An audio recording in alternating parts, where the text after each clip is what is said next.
Welcome to the Integration Station. I'm Naturally Ashley, your host, here to guide you down the rabbit hole into the world of psychoactive plants, frogs, and fungi.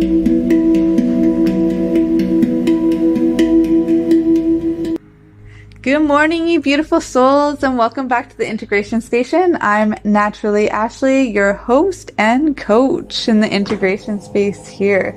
And I've got a great guest, Tristan. He's been by my side since 2019. I started Elemental Growth in 2017, and when I was publishing my book and graduated from nutrition school, he was somebody that I met at the right time.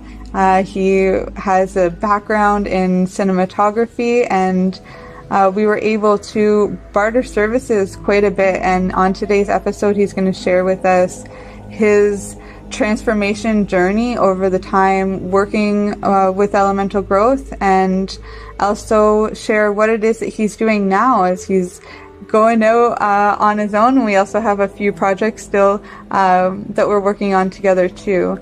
Tristan has been trained in mindset and energy work, and this has been about a 15-year journey. As a Reiki Master and practitioner, he specializes in chakra analysis and the spiritual sciences around energy health. He's serving as a living testament of the success that is achieved through Elemental Growth. He's now proudly walking clients through their own journeys and about to himself graduate from nutrition school and begin helping as a coach himself. So here we are. You're listening to the Pace Radio Network here at paceradio.net. The opinions of the individuals during this broadcast are their own and may not be the opinions of their group or other organizations they may be involved with.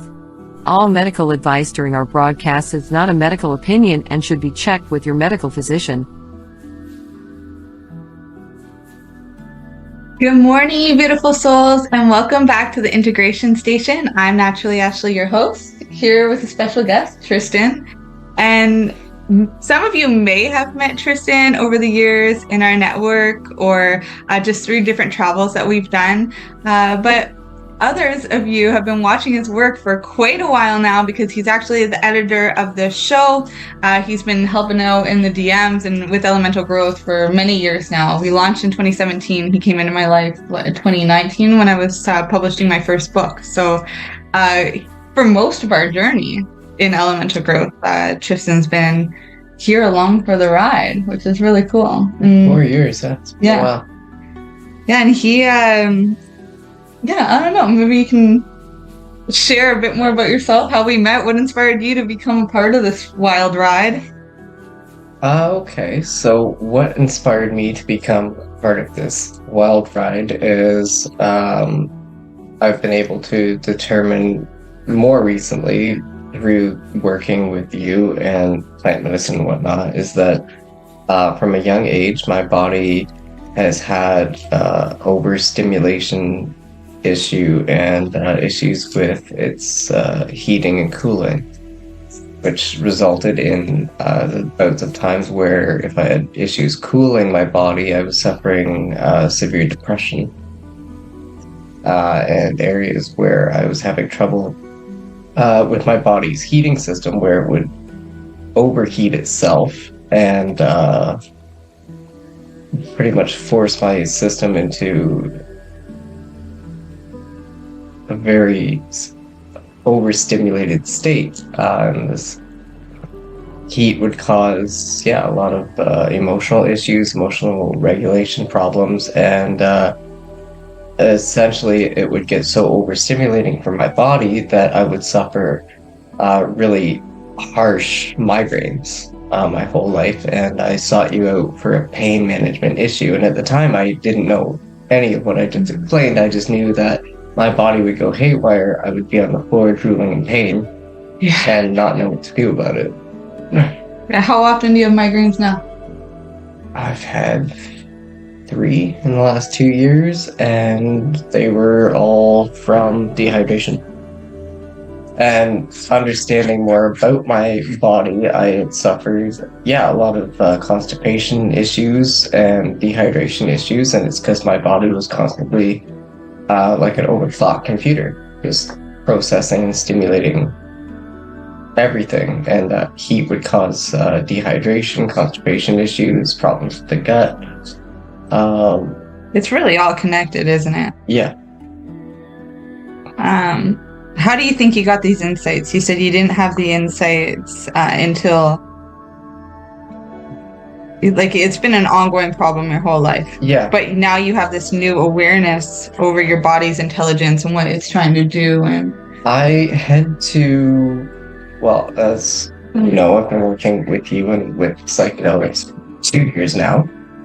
And in that time, essentially unraveling the layers of causing the overstimulation or depressive thoughts that, again, once you're in a depressed state, your body just exhibits being cold. You can look at the thermal imaging pictures on Google Image explaining when you're in love, you have a full body circulation going on. When you're in fear, you have more, all that heat is in your head, heat is in your heart, your chest. And then when you're depressed, your hands, your head, your heart, like everything's just cold all the time. And basically, as I unraveled the circumstances, environmental and lifestyle choices that were overstimulating me and putting me in a state where I would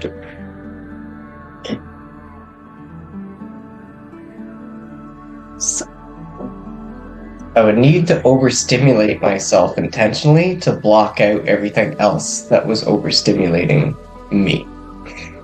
And basically, I got to a point where my body was still processing a lot and it was under a lot of stress. And I finally found the root cause of this, going back to when I was 7, an issue that I didn't want to talk about or address to other people or even myself. And it was realizing that my body was in such a state of alarm and panic that it thought and it wanted to die from a young age. So it was dealing with the cycle. Well, I think the body never wants to die. No, it wants to live. But your body was so stressed that you yourself wanted to. I was prepared to end it. And it was dealing with that underlying emotional cause of really planning out a future.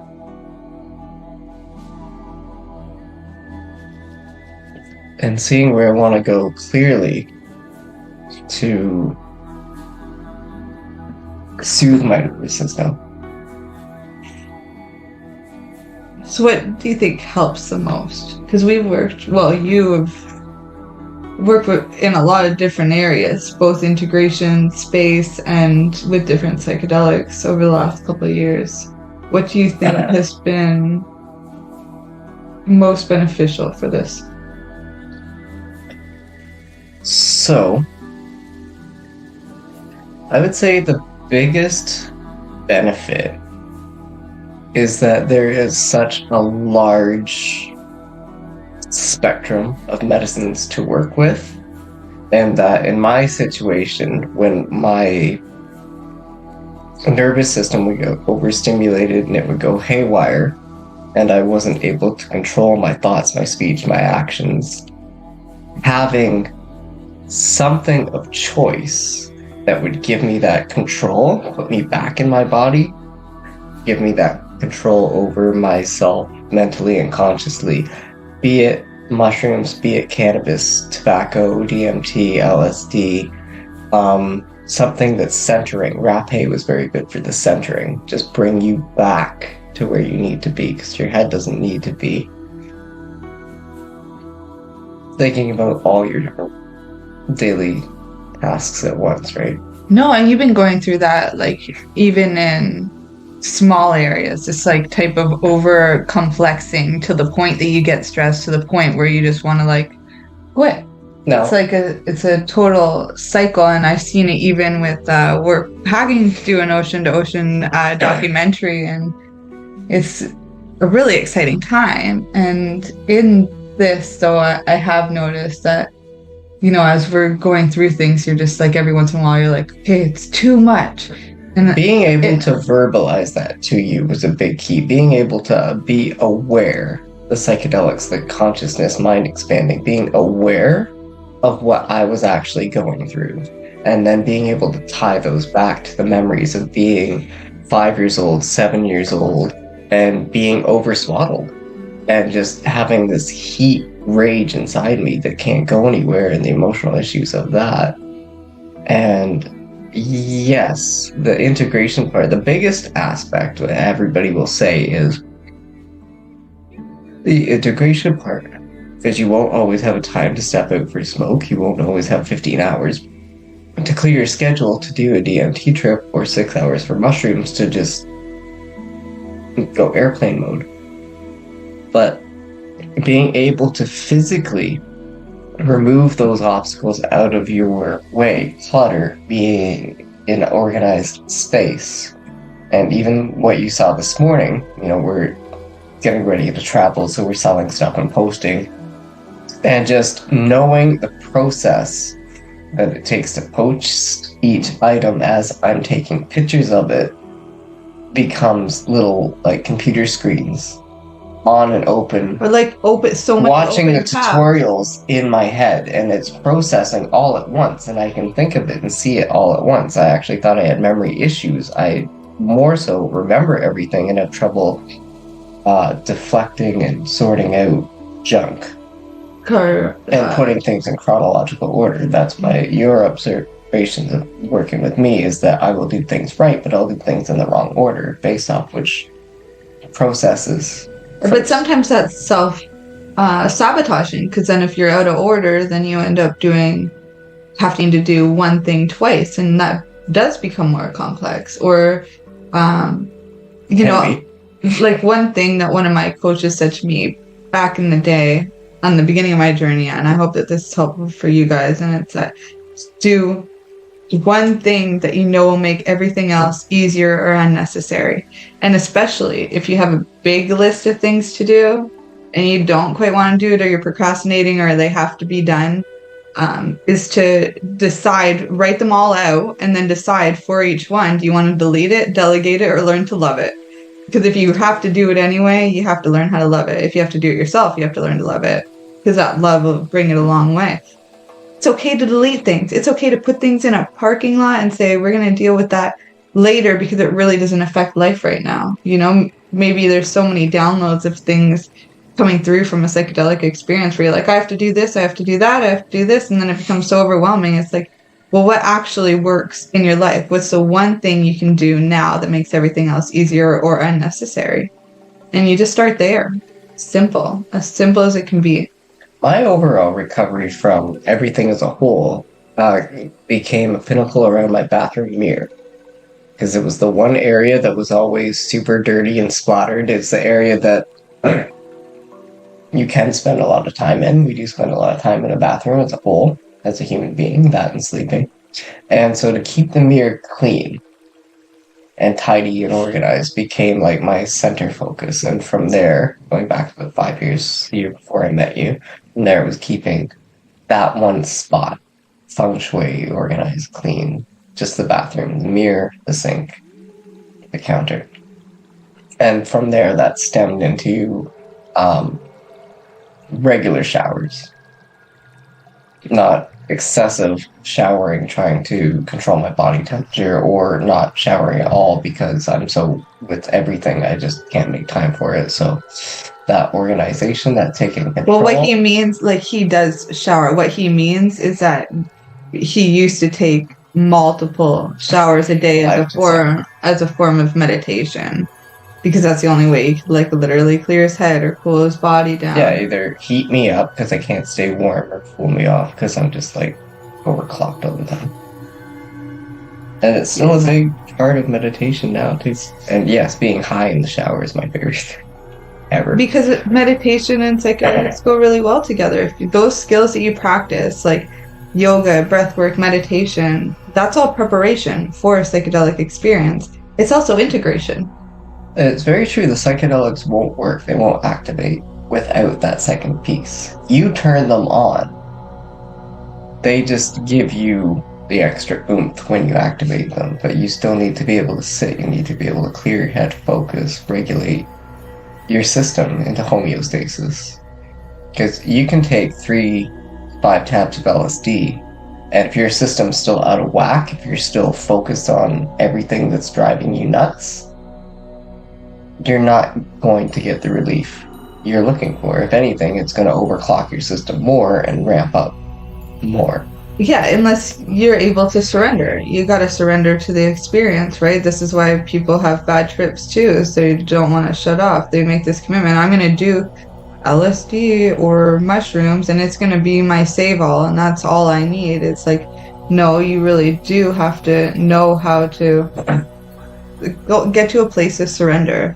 And some of that works through these techniques like yoga, meditation, breath work, moving your body in any way, tapping into your breath, being able to quiet your mind. Using my body accurately too came a lot from healing and psychedelics.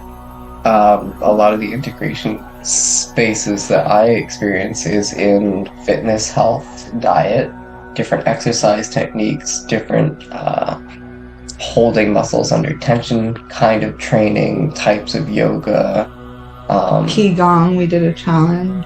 Yeah, Qigong movement. It's so fun. And it's like somatic shaking and dance and everything. It's fun. Yeah, you got a lot of cells and atoms in your body that just need to be shaken up. We're electromagnet, like self-winding watches. The more we move, the better we're going to be. Yeah. And it's nice to volunteer yourself to do it. You know, then it's like free healthcare. Mm-hmm. And I've had a lot of shoulder dislocations in my life, specifically on my left arm. And what came through to me a little while back was to help heal my left arm. It wasn't just the weight training or the time under tension, but the stabilizing muscles. So using my left hand for the light work, using it to write, learning to write with my left hand, making sure I do that every day, making sure I'm using my left arm for as many tasks as possible, brushing my teeth, switching it up. And that also helps heal the side of my brain that would have had some issues left over from the concussion as well. So the psychedelics give me messages on how to help my body function adequately and properly and at full peak. And then the integration space it is all about encompassing that into your daily life so you can heal. Another thing that came through to me before I understood the overheating issue was 3 glasses of water, possibly per hour. That seems like a lot, but you might have been really dehydrated. Push myself to that. Sometimes I need it. Yeah. And that came first, and then as I started to cool my body down more frequently and taking that mindful moment to step out of a room, to re-encompass myself, get focused, step back into it, or that magic minute that we talk about often, just before you set an activity to make sure that you're centered and focused. Yeah. And it was messages about water and cooling myself before I really started to get it. And once I was able to cool myself, things started happening. Connections, memories came back. The last time I did a significant trip, I went all the way back to when I was between 1 and 3 years old, and I remembered a lot of childhood traumas of them being, that has led to things now. And taking that integration space to journal and get the messages and the memories that come back to you sorted and put in order is important as well. To be honest, I don't actually think it's that important to always go back into the past and figure it out. I think what's important is to release the emotions stored around those memories and to unlock the lessons and the love. because there's always an opportunity for love. There's a lesson in everything, especially the shittiest memories. And when we're unlocking repressed memories, it's because we're in a time when we're safe and old enough to be able to feel those emotions and free them. And once we're able to do that, we get this clarity, and we're like, oh yeah, I can learn from this. This is what I got from this. You can see it from a different mindset. Even some of the craziest traumas that come from war or sexual abuse or childhood traumas or grief of losing a parent or a loved one or a friend or a girlfriend, all of those things. It's hard.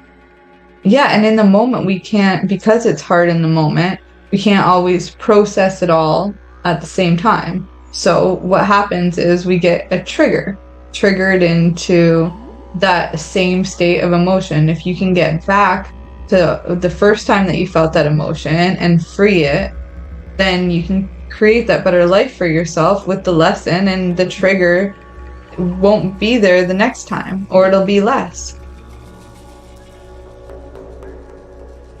I'm curious if you are able to show them some of your photos of your body since getting these downloads on how to train and get yourself where you need to be, because you had a crazy body transformation that happened. And it's not something we don't always talk about this with elemental growth. And normally we're talking about, psychedelics and mental health, but body transformation happens. And we've got a client in right now that's doing world records for things that didn't have a body or a lot of self-image, a healthy self-image beforehand, and you're one of them too. Your transformation still blows me away when we met to where you are now.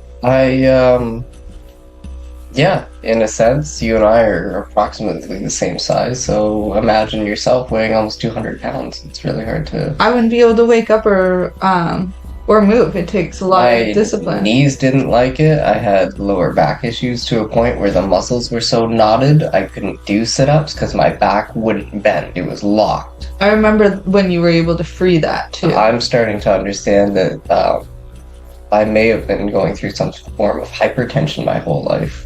And just part of the yoga and the integration space was learning to relax my muscles. And I had a point where I couldn't sit up, I couldn't get out of bed, I had to roll my stomach sideways and tie my shoe up behind ankle to hip kind of thing, because I couldn't touch my knee to my chest to tie my shoe. I couldn't play with, it was bad.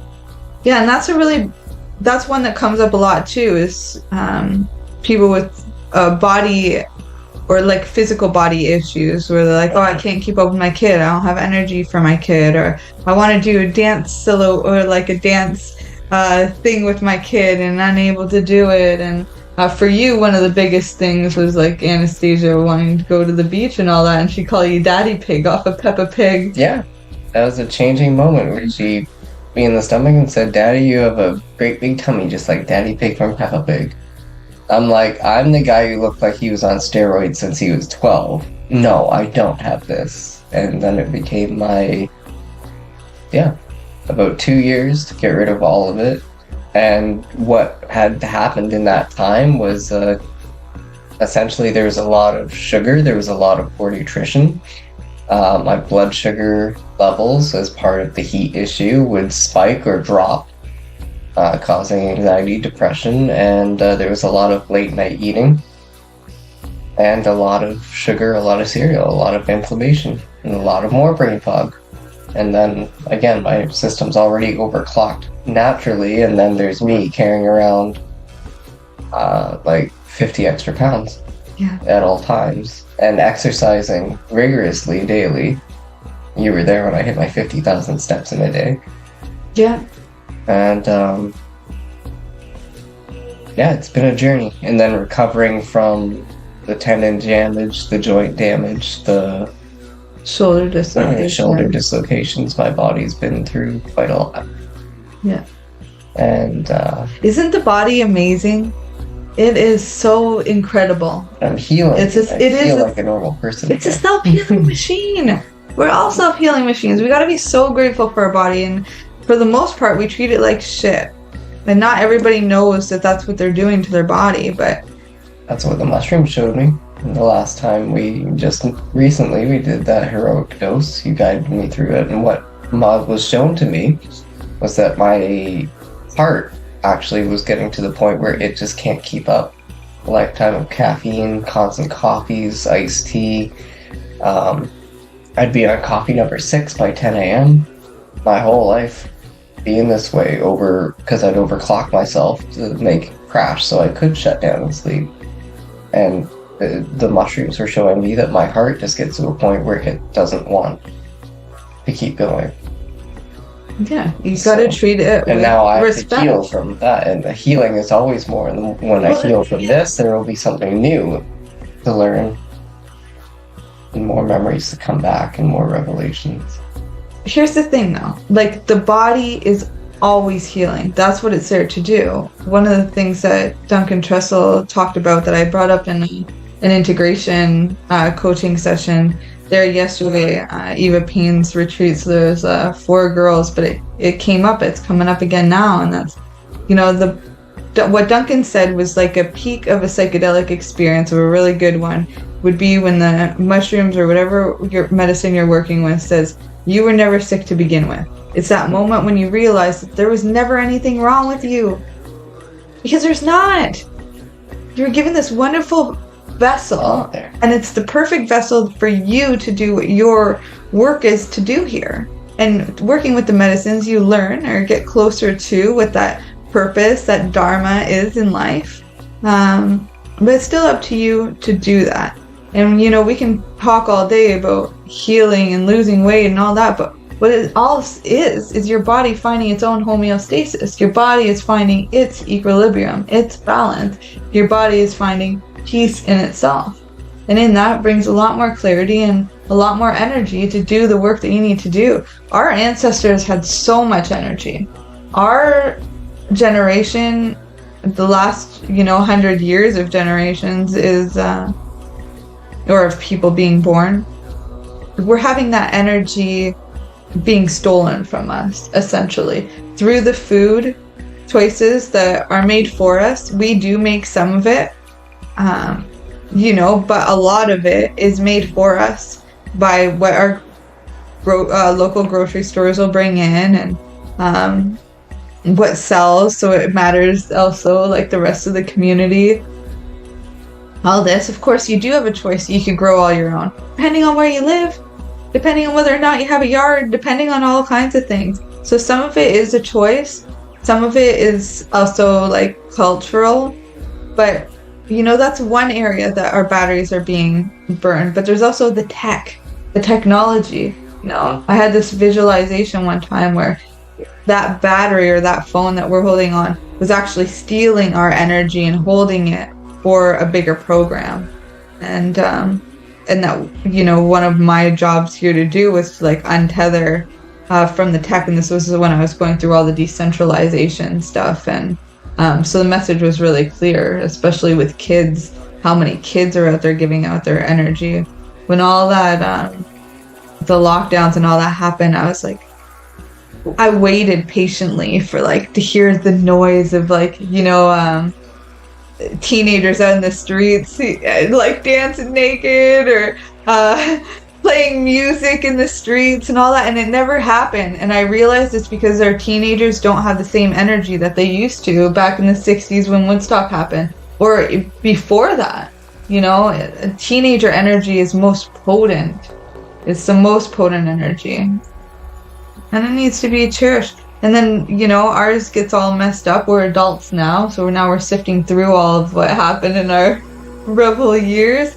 But, here we are as parents. And again, we have this potential for a lot more energy than what we have. Even myself, I have moments where it's like, oh, I'm tired. I actually need to have a nap. And I'll fight with it and I'll battle. When I surrender, I actually feel much better when I get up. But it's, I don't think it's a bad thing to do that. I think it'd be worse to resist it. we do have to honor our body. It's on our side. It's here to help us. And if we can give it what it needs and have a real conversation with our body to understand what it's trying to say, that energy will come back just as naturally as having a 10-15 minute nap and feeling much better and clear-headed. You're listening to the Pace Radio Network here at paceradio.net. In February of 2022, the Victoria Cannabis Buyers Club and Ted Smith were fined $6.5 million. This for helping 8,500 patients with access to medical cannabis. In our interview with Ted, he spoke to us about how people can donate to help in an upcoming court challenge. And here is part of that interview. From what I've seen lately, I believe that you've got something that you're trying to do as far as fundraising to deal with this next court challenge. For now, people can write checks directly to Jack Lloyd Law Corporation or send e-transfers to savethevcbc at gmail.com. I guess those are the two easiest ways for people to help right now. What do you find at paceradio.net? People advocating cannabis education. Enjoy the buzz of legalization with Campbellford Lifestyle Shop. From lights to plant nutrients, books, consumption accessories, and more, we've got all your basics to grow or consume cannabis. Visit our info center or take a look at our piercing services and body jewelry, now available in-store through Campbellford Lifestyle Shop, 17 Bridge Street West, Campbellford.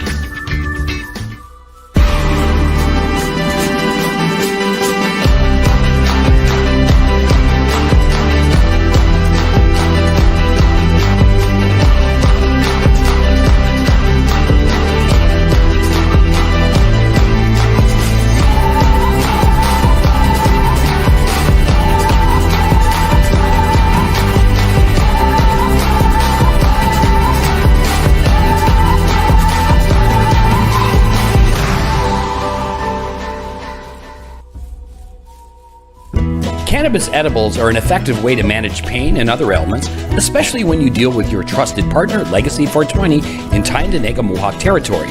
You see, we lab test every product on site to ensure proper dosage every time, which is critical when consuming cannabis edibles. All Legacy 420 edibles are made by our classically trained baker and chocolatier, and we also have super tasty vegan options.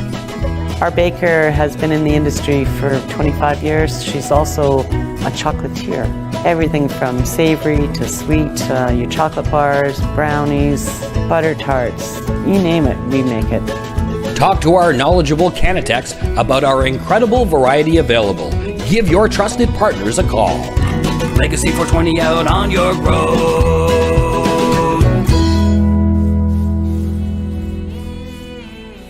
You're listening to the Pace Radio Network here at paceradio.net.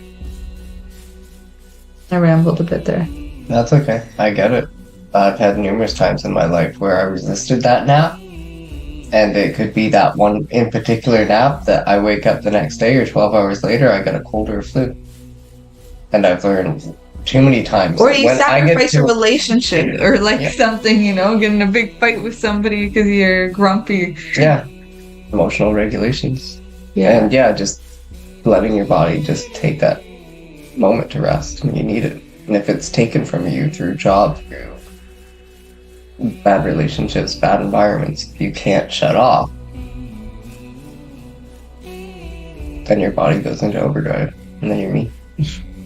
It's so important to honor your body and what it's telling you. And it's okay to say, I'm overstimulated. This is too much. I need a moment. Yeah.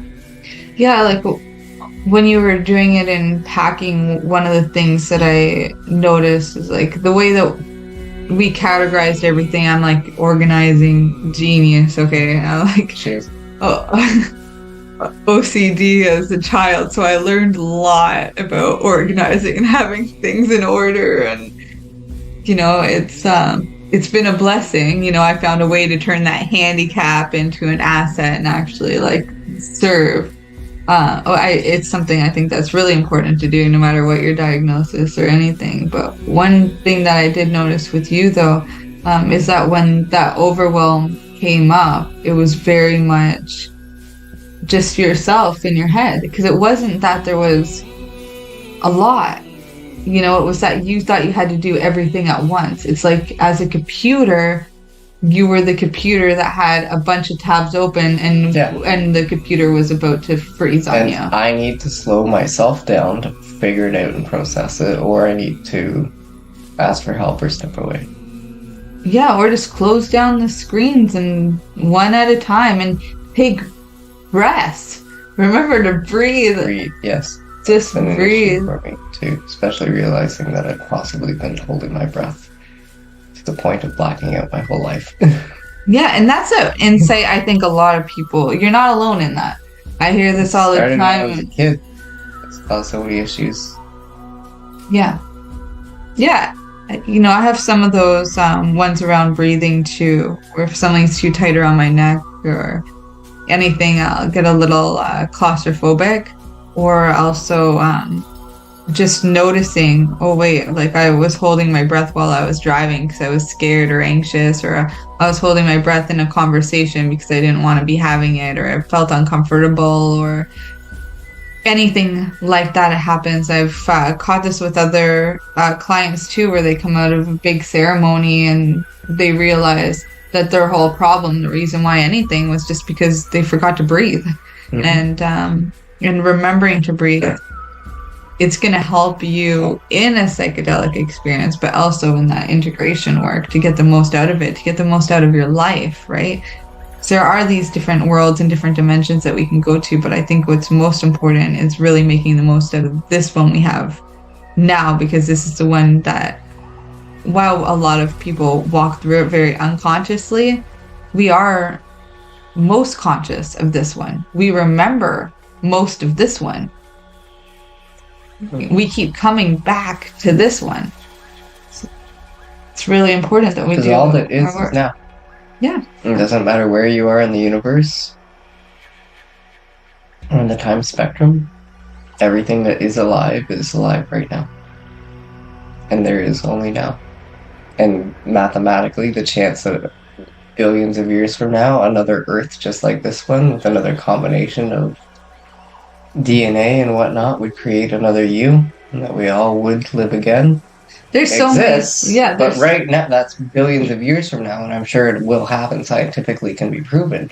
But right now, there's so many theories. There's now, and there's what's in our head. Yeah, yeah, and the focus should be on the right now, like the yin yang teaching. You know, in the dark, there's always light, and the light, there's always dark. And our job is really just to surf that wave in the middle. Stay present in the moment. We don't need to go into the past and get all depressed, or into the future and feel all that anxiety. We can so easily just chill, ride the waves, wait for that opportunity or that big right wave to come, and then just ride it into shore, nice and easy. You know, surfing, you know, does come with its, as a metaphor, isn't always the best one. It's not that easy to do. Done surfing myself, and you know, saltwater enema, saltwater up the nose, feeling punched in the face by waves. But life does all that to us too. You know, it's part of the practice. Yeah, you're never gonna, you know, achieve something great the first time you do it. You're not gonna just pick up a surfboard and be a master surfer. You're going to fall and get punched in the face by waves, and then you're going to prove to life that you still want to surf. And you're going to get back up, and eventually you're going to catch the surf. And you're going to learn so much along the way. So much about yourself, so much about your body, so much about the water, the tides, Mama Nature, the moon. So much. If you decide you are the master surfer, and it's not your surfboard, if you decide, it's not the size of the wave or the ocean. It's that you choose to pick it up and you say, I'm a master surfer and I'm going to continue. Because it's a skill. It's like with some of your stuff with like lock picking. It's like you can't just, you can't really sell that stuff. You can't store it because people might get suspicious. You can't take it with you. Yeah. Can't travel across. You can't travel with it. You get arrested or the skills, the years of learning to use them. Yeah, that's always going to be with you. That's always going to be with you. You can do that at any time. And the best part about it too is that nobody needs to know. No. It's like in your wallet. Nobody needs to know how much money you have. Yeah. Or how much money you don't have. Don't talk about it. You know? Nobody needs to know all of the skills that you have. You just pull them out at the right time for the right reason. With the right person. And then it's impressive. Yeah. Psychedelics are that way too. They are. It's never going to be the same experience. It's the same as the lockpicks. You know, we are the psychedelics. We unlock our own understanding of ourselves. Maybe somebody will watch this and be like, I want the lockpicking stuff. Maybe. It was, you know, some of the stuff was hard though. You know, there's a lot of illegal things. Everything's illegal. Like, welcome to Canada. Yeah. It's illegal to think. I posted a picture of what year is it? It disappeared. 1867 coin. And it was taken down off Facebook because I was posting dangerous and hazardous materials. A coin. That went against their safety policy. I've had trouble with Facebook too. I used to make homemade deodorant and I would sell it on Facebook and they would take that down too. It would be because I'd say aluminum free. Why do you want heavy metals in your deodorant? The skin absorbs heavy metal, any chemicals, the fastest through your forehead, your tongue, and your underarms. Those 3 spots. So, you know, they get you with the fluoride in your mouth. They get you deodorant, all these heavy metals that calcify. And when you can't spit out the toxins, it goes into your lymphatic system and you get cancer. Yeah. Well, not everybody gets cancer, and I hope not you, but a lot of people do. And nobody talks about this stuff. And I was, and there goes Facebook. Down you go. Bye-bye, Ashley. Another thing I said that got me in big trouble was when all that stuff was happening with the lockdowns, or with when they first said that there was a pandemic. And I was like, wow, this is the longest anything out of China's lasted.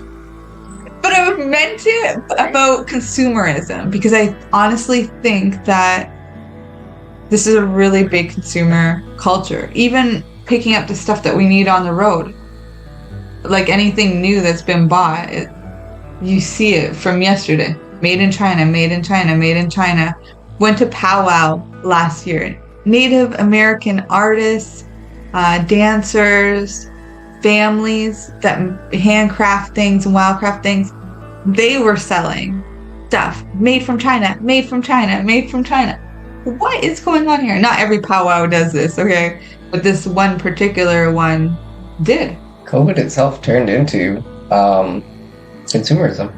Well, online shopping, so much online everything. What can you have ordered and shipped to your house? I thought for sure there was going to be drones that going to the apartment buildings. Amazon drones. Oh, I had a vision about that. Happen. Yeah, it just hasn't happened yet. But yeah, I thought all that was going to happen. I'm like, oh, this is when they activate the drones, and you know, we can expect to see them come right to the apartment building or whatever.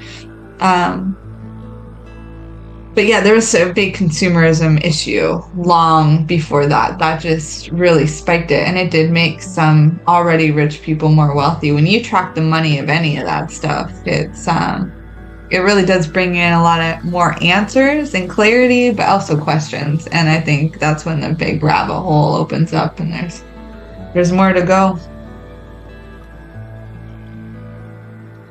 How have you been doing with the minimalism lately? Because you're really downsizing. Feels good.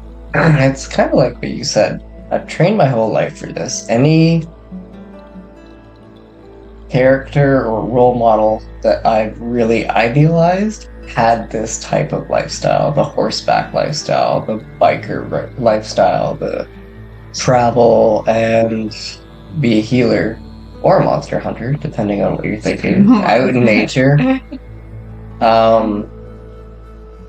Essentially, Masamoto Musashi, I believe I'm saying that right, world-renowned, the most talented sword fighter and world record duelist of fights to the death in his lifetime, lived a nomadic life walking. He owned no home. He rarely stayed at hotels or inns, and this was during the winter too in Japan. They get snow. He would just keep to himself, camp by himself. He lived this very unique lifestyle that helped him become the world's greatest swordsman. And a lot of warriors, a lot of heroes throughout history have had this pilgrimage, traveling explorer. I mean, all the heroes of the world were explorers. Marco Polo, Columbus, regardless as to people's opinions of them and what they actually discovered, or if it was you don't want to hear my opinions on Columbus. If you want them, go get the book by the Grinning Indian called what's it called? Peace Pipe Dreams. That one's really good. Peace Pipe Dreams. Yeah, it's wonderful. I think his name's Dennis, but he goes by the Grinning Indian. It's wonderful. A comedian, so it's a little bit light, but every truth that's in there is wonderful. And if any of you guys like comedians like Joe Rogan or George Carlin, you would like the Grinning Indian. I think he's wonderful. Sounds good. And yeah, to answer your question, the whole concept of personal development, the whole aspect behind science fiction or military trying to create a super soldier is that of survival, that you just rely on yourself. The whole point grading yourself with psychedelics is to know that you are okay without them or things afterwards. Yeah. Rambo, sure, he's renowned for guns and knives, but Rambo is Rambo. He operates with nothing, and that's what makes him special. That's what makes him famous. Same character again, Rocky Balboa, boxer. Didn't use steroids, didn't use tech, didn't use fuck all. He just used his training. Training was always a big part of my life. The concept behind Batman and Iron Man. You take away their suits and their tech, they're still geniuses. They're still highly trained people who can make the best out of any situation. And that, I think, is what is inspiring about the minimalist lifestyle, is to just be able to go into any situation, survive, thrive, and be okay. And come out of it, turn a profit. Yeah, come out of it, turn a profit. You don't want to just break even. Yeah, you're not going... Yeah. Doing this type of stuff is not for money. It's for, I think, life experience, to make the most out of this life, and then the legacy afterwards. But let's be fair here. Like, money is magical. Money is an energy exchange. Money is, like, when you go through something that's life transforming, you do want to come out the other side a little better off than you were before. Mm-hmm. Because it's, even when it's a hard thing and a hard life experience, we want to come out the other side stronger and better prepared. So yeah. Money's one of those tools. It's like psychedelics. It's like power tools, comforts, electricity. Yeah. You don't always have it. Look at our friend Abe and his story. Yeah. He was really financially well off and set, and he was traveling, and he hit a point where his money couldn't help him. No, because he was dehydrated and he needed water. And that's where and he couldn't pay for it because nobody was taking the money. Yeah. Rely on yourself first. Yeah, and this is why I like foraging and all that too. Learning the land. I think it's really important. We're going to learn many lands, going ocean to ocean. I'm excited. Different food sources. We're going to have like saltwater ocean. We're going to have fresh water. We're going to have deep forest, and we're going to have mountains and valleys and all different types of terrain. And there's going to be a lot of different techniques that we could use when it comes to foraging and setting up shelters and all that. I'm excited. Yeah, all the training through Looking forward to it. whole lives leading to this moment. Mm-hmm. I've never done this with my own vehicle. Like, we've been around, we did a lot of traveling last summer, road tripping. And that is about the extent of my experience doing it in a car. It's just road trips. This is something that normally I would do by bus or by plane. Mm-hmm. It's like, okay, drop me off at a certain area, get on a plane, go to the other area. Or buses. Okay, I'm going to stay here for a bit, get on a bus later, go to another area for a little bit. To do it with my own vehicle all along the way. It does make it easier, I think, having Finn and a dog and you and equipment. But it's also very new for me, too. There's a lot more to think about.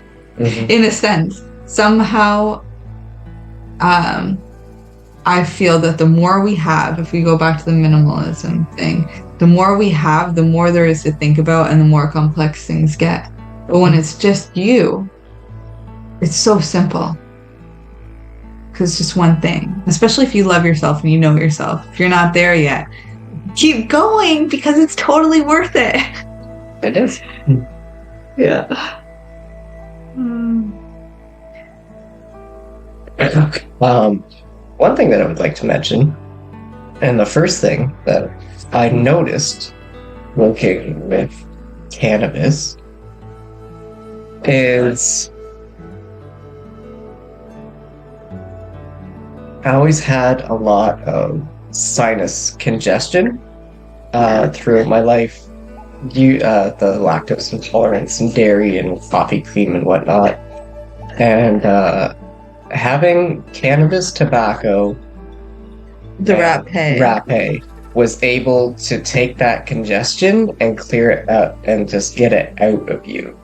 Because so often you just get congestion that sits and you can't get it out. The coughing as a side effect from smoking really does get all the gunk in your lungs up and out. It's so healthy and you feel so much better to intentionally smoke to make myself cough to clear it out, and then I'm good.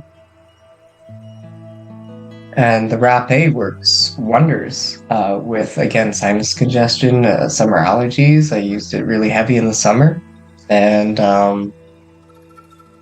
quite frequently in the summer, rather. And for the first time in my life, sinus passages are open. My whole life, I always had my right side was sealed shut due to inflammation.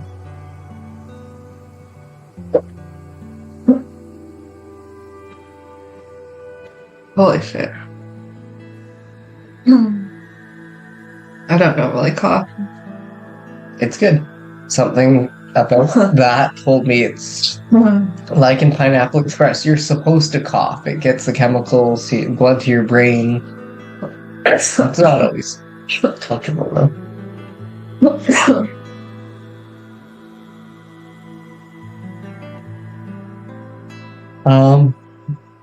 Big aspect that helped is when you work with DMT, LSD, psilocybin, you get DMT released in your brain. The chemical reaction of which, when your neurons are firing to a point where you're literally producing light inside your body. Why they say we're made of light? Because the electrical impulses in our brain is literally light. DMT cools your body's temperature, which, for what I explained before, someone like myself who would be overheating in an anxious state, not being able to focus, being able to have that rapid cool, being able to take that inflammation, full body inflammation, and take it down, it was able to give me the focus and clarity to make it through those moments and continue on to be productive through my time.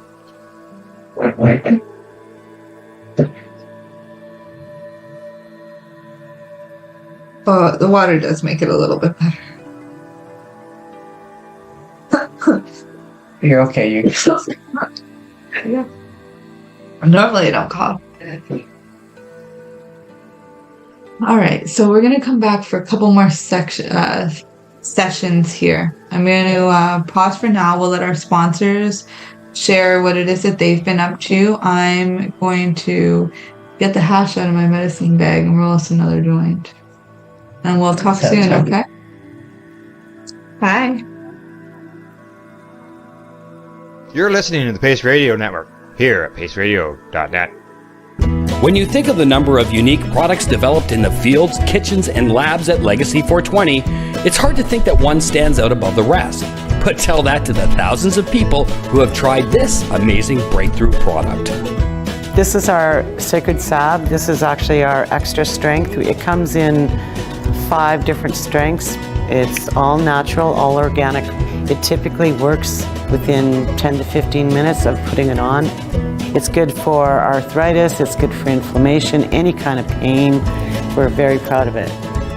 Sacred salve, so easy to apply, along with soothing relief. To select a strength that's right for you, come in and talk to your trusted partner. Legacy 420 out on your road.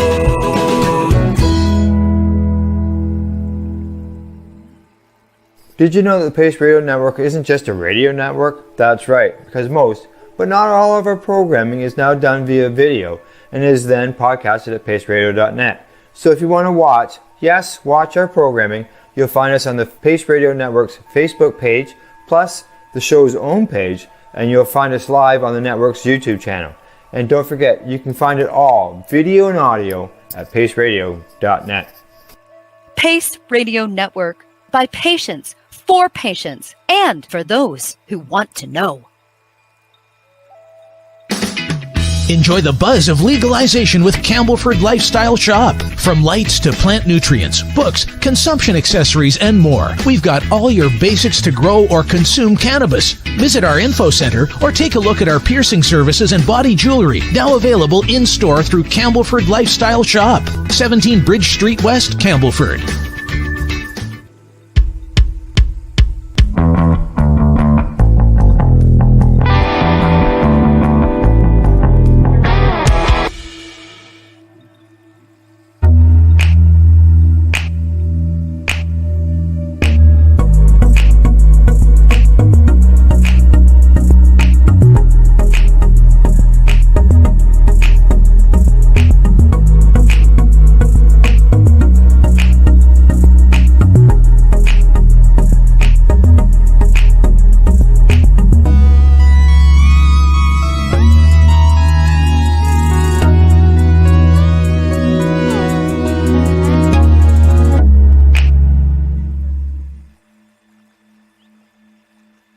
Are you a cannabis content creator? Are you looking for a place to have your content seen? If you answer yes to both questions, then you need to check out cbgtv.com. Let's share Pace everywhere. That way it can help create peace. People everywhere advocating cannabis education. You're listening to the Pace Radio Network here at paceradio.net. Welcome back, you beautiful souls. Welcome back, Tristan. Thank you. Yeah. All right, so I got the hash ready. Got it chopped up. Instead of rolling it in cannabis, though, I'm using mullein, just like call it cowboy tobacco. It's a really nice herb. There's a lot of different smoking herbs, many different psychedelics out there too, and that's kind of what I wanted to come back and pick your brain about. A bit about your story, because psychedelics are pretty new to you. So I'd love to, pick your brain on that, or if you wanted to share with the audience some of that story, how you got into psychedelics, found your way here, and then also what you've been up to in the space since you started working with them. Okay, happily. I made a lot of notes and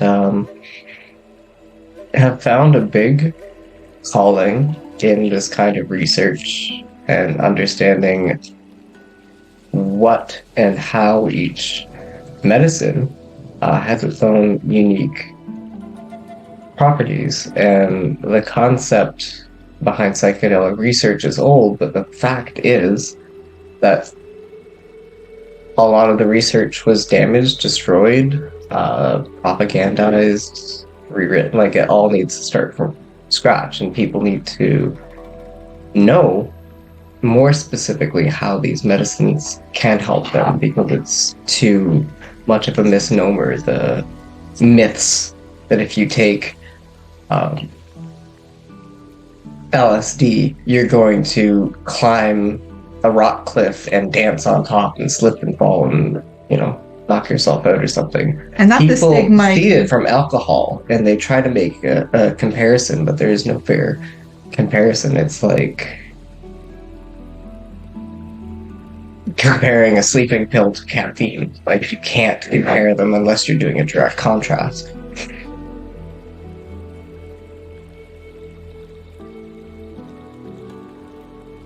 Every once in a while, something gets me. One thing that I would like to mention is when you're smoking, you have to be very conscious of the heat that goes into your lungs, because a lot of the coughing, the discomfort, and lung inflammation that happens from smoking, in my personal experience, isn't specifically from the smoke, it's from and if you can get a proper oxygen to smoke ratio, you can have a nice concentrated meditation sitting without it really affecting coughing you physically. Well, another thing too is you come from a background where you didn't smoke anything. You didn't smoke anything. Psychedelics were all, the propaganda was all real to him. Drugs are bad. Stay in the indoctrinated school system, get fucked up. Drink on the weekends with your friends. You never were an alcoholic or had that problem, but it was definitely normalized more in your life. I did use alcohol to control myself for a time being, and as anybody I've ever met who went that route, it caused a lot of emotional irregularities and more depression, more problems. And from there, you asked about my journey to you. So it started when I was about 7. I became very aware of depression and having these emotional irregularities. In high school, I became aware of both the depression. I was taught to scientifically and medically control it through alcohol as a means of controlling anxiety from one of my school teachers. And therefore, I took that as permission. How did that conversation drunk go? at school every day. It went along the lines of, before a test, it's better, and you see this with fighters before fights too, that they're not training right up to the point of battle. Yeah. They take a week or 2 off to rest, reset, and ergo, the moral of the story is last minute cramming, overnight sessions, trying to study, read last minute before your test. You won't absorb any of it unless educational piece, right? You are able to keep yourself in a calm state of mind. And therefore, when I would drink or use alcohol, I was able to retain that last minute information, and I was able to control my... So it's not necessarily that your teacher said drink before a test. No, but this is where my mind took it from this information. Was drink instead of cramming. And I took this as, well, we'll just drink alcohol before math class every morning and we'll have a good school day. Yeah. But I was always taking breaks, trips to the bathroom, and trips to get water, because I was always hot. And Try not to haul too hard on it, because then all the hash will go in there. we could use the small one. We have the screens too. It's okay. Just Don't haul on it. Just don't haul.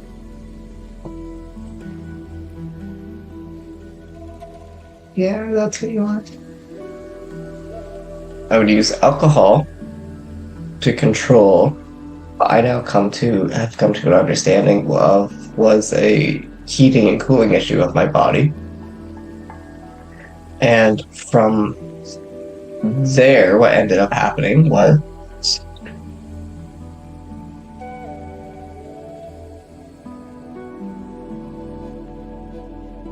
because I was overstimulated naturally and couldn't cool myself, couldn't shut myself down, and then going back to the age of 12 caused a lot of insomnia issues and problems being up all night, to which I then found that the best and only way to shut myself off was a forced system crash. So to overstimulate myself through severe sleep deprivation, video games, movies, non-stop screens, porn, just pick it, over exercising,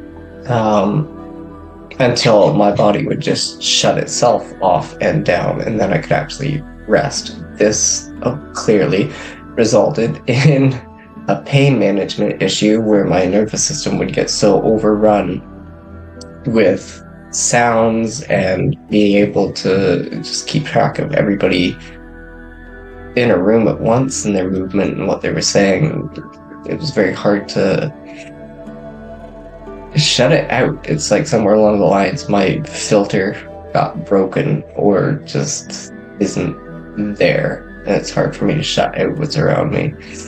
And that led to painkiller problems and issues. I was just kind of continuing where I was. Oh, that's cool. If you want to jump in. Well, I'll jump in, but I'm not going to interrupt. Or I mean, I'll interrupt, but I'm not going to jump in. How's that working? I love you. So, basically, because of, again, getting into alcohol, caffeine, and whatnot to try to console myself while I was awake, I would then overstimulate myself and I couldn't sleep and had all these insomnia issues and whatnot. So then I would use video games or screen time, anything I could to overstimulate myself into a forced system crash. And then came the pain management and the migraines. And you expressing this is an insight that you have now, but you didn't have this insight that's why you were doing it. This is all quite new. Yeah. And I thank the psychedelics for that too. Yeah, but I think it's really important to know that you've been on this journey for 2 years. Yes. You're still learning. Yes. And you're learning important things about yourself. Yeah, and it's taken 2 years to get to this point. Yes. Of really starting to get understanding myself. And there's already been so many changes in these 2 years. Yep. With your body, with your mind, with your emotions, with your life in general, with your relationships. Including the one with yourself, including the one with your daughter, your mom, your dad. And then there's I think it's just really important to say that there's always more happening. It's like the gift that keeps on giving. The integration work is incredible, and the messages do come from the plants, the frogs, and the fungi, but they also come from our self, and they also still keep coming even when we're not working with them. And a lot can happen in a short amount of time. For sure. Those aha moments, it sticks with you long after. And when you were in those moments using video games and all of that other stuff, caffeine, a really big one for other people, you weren't thinking or tying it all together.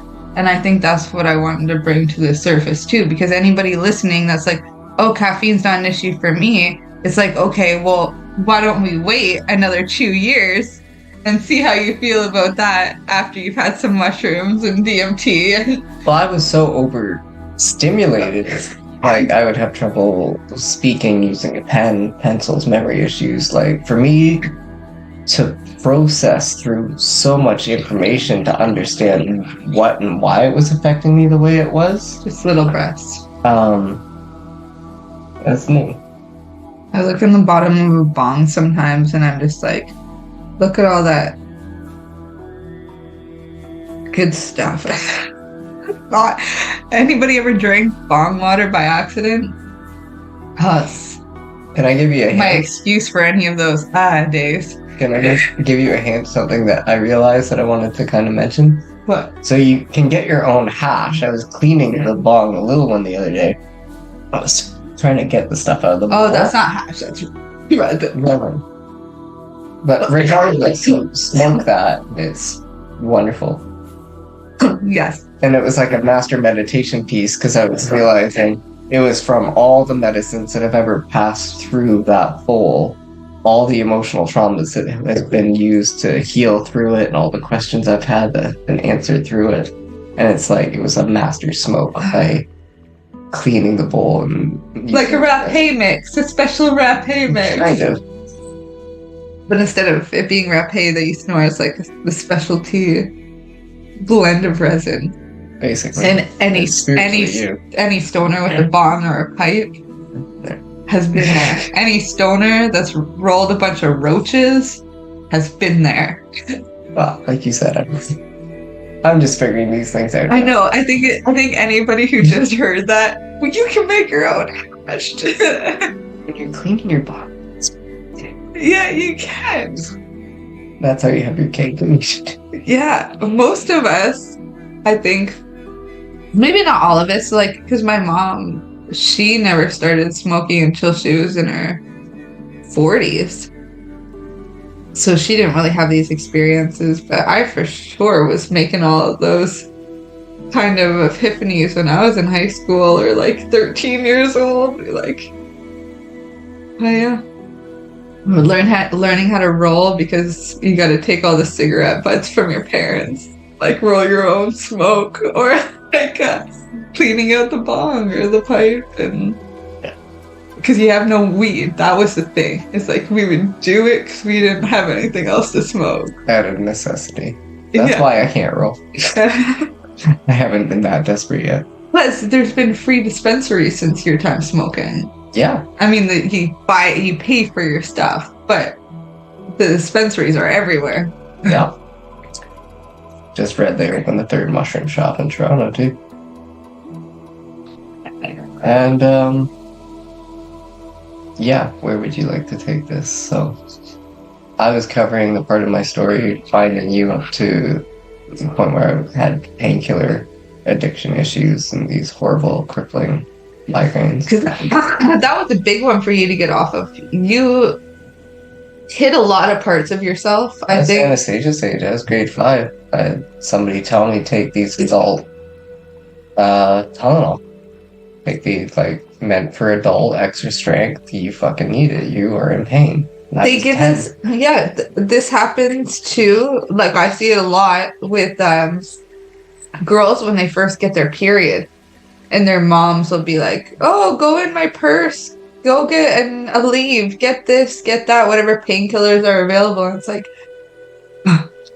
if periods are really painful, then you need to talk to somebody about that. You don't just cover up the pain.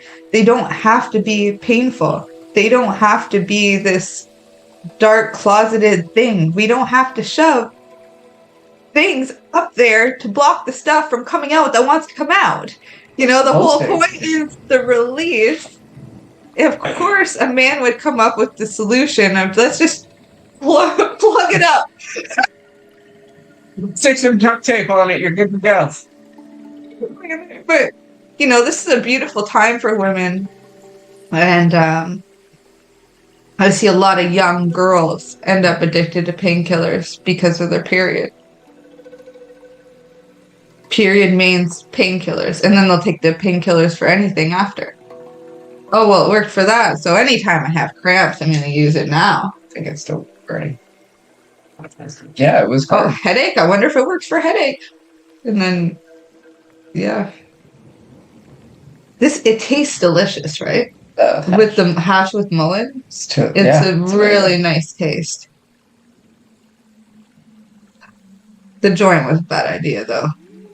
It was too harsh. I know it my had to go experience. too hot. I've had good experiences with it from a long. But you also, just can't pull really hard. The DMT cannabis sandwich joints, that was new. I hadn't tried that yet, so I thought maybe. I really like that. It works well. Yeah. The DMT in a joint. I mean, if you have enough of it, the NN-DMT, you can roll a joint with it. You do the same thing as with hash. You just sprinkle a little bit on. It is really nice. And you can drift away, especially if you hold on your smoke and you have an intention and you blow out. It can be really powerful. And if you're just smoking it as a regular joint, I think microdosing it, I think it's still getting into your body, and that can be really helpful too. It changes my emotional state instantly. And working with it now in joints, I think it's been wonderful. You don't want to overdo it. You don't want, if you're a heavy cannabis smoker, you don't want to be doing that every single day, or every joint every day. Doing it. Yeah. Yeah, and I get called to the floor personally anytime with DMT. I know everybody says they blast off to another dimension. My experience has been quite different, where it brings me to the floor and then I look up at the other dimension. Or like I have to lay down for this one and then the exit. Okay, let's segue into this. Yeah, sure. Your experience, my experience with DMT. Yeah, because you've been working with the NN-DMT, not Bufo, not 5-MeO, not any of the other. Not the heavy hitters, although DMT is still the heaviest hitter you can get. Yeah, DMT is a master teacher. There's two versions of it. There's three versions of it, sorry. The synthetic, the plant-based, the frog-based, and then the fourth one, so there's four, would be the one that we create ourselves through our lungs and when we go to sleep and are dreaming. So... Yes, very important. To be able to reach that REM sleep and be able to have DMT in dreams because it resets your brain. Just going to put this out there for people, educational purposes. Overuse of cannabis disrupts your sleep pattern so you don't reach that REM sleep and you're not able to dream. Or remember them. Or remember your dreams, and this affects everything else. In that time. It affects your spatial processing issues. When you're awake, you become clumsy, bump into things. It's like cannabis use. I am a big promoter, but it's also well worth mentioning that it does disrupt your sleep pattern to a point where there will be issues that you're going to have to make the best of. And that's why... It's not life-threatening, but... No, and some people go their whole life with that. Sleep deprivation can be, yeah. But you don't really deprive yourself from sleep. Like, if you take a heavy indica, you're going to sleep no matter what time of day it is. Or cannabis cookie. Or there's a story for you to share. We'll get to that in just a second. We're on DMT now. But yeah... Oh my gosh, we should start writing a note. You can tell we're high now. We got all the topics to come. But yeah, so cannabis, if you do the indica, you're going to be in the couch. The sativa, you're going to be more creative, active, get that to-do list done and feel good about it. And while you're doing it, especially if that's your intention, because I've done videos on this before where it's about intentions for cannabis or different psychedelics, but also ones on being productive while still smoking weed and things like that I thought were really important. And then what else am I thinking? Yeah, so you got those two. You got the hybrids. But essentially, if you're working with these things, your dreams, you're not going to be able to do the integration work or get the messages from the gods and the goddesses that are out there giving you downloads. The same downloads that you'll get in a DMT trip are the same kind of things that we get while we're dreaming.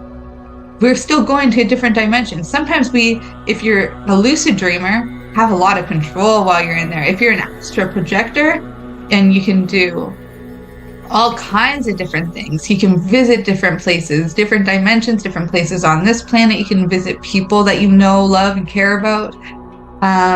You can observe and time travel different eras.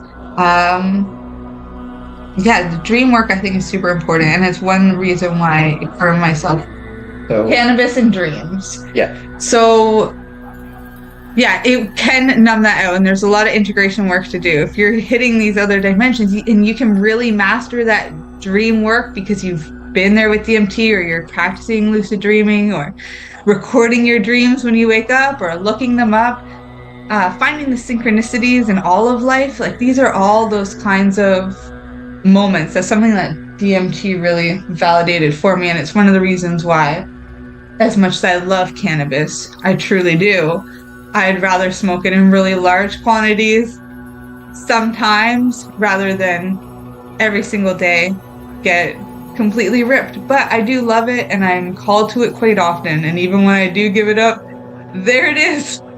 But I also think that that's the way that life is testing me. Do you really want to do the dream work, or do you really want to be smoking the cannabis at this moment? And sometimes it is a decision that I make to do the dream work, and sometimes it's a decision I make to work with the other medicines.